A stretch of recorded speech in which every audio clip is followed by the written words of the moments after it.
Janu life story చూద్దామా?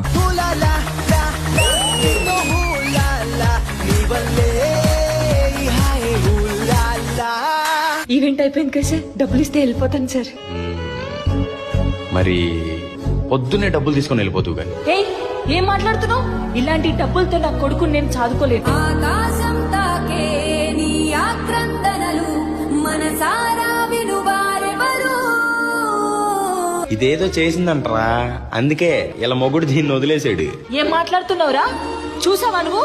చూసినట్టు మాట్లాడుతున్నావు. నీ అక్కకో చెల్లెకో ఇలాగే జరిగితే మాట్లాడతావా? ఏంటి నా జీవితం, ఇన్ని కష్టాలు, ఇన్ని అవమానాల నేను భరించలేకపోతున్నాను. వీటన్నిటికీ చావెతికు. నేను చచ్చిపోతాను, నేను చచ్చిపోతాను. జానమ్మా, నేను తప్పు చేయకూడదు. ఈ తప్పు చేస్తే వీడు ఒంటరి వాడైపోతాడు. ఎన్ని కష్టాలు వచ్చినా, ఎన్ని అవమానాలు వచ్చినా అన్నిటిని ఎదుర్కొని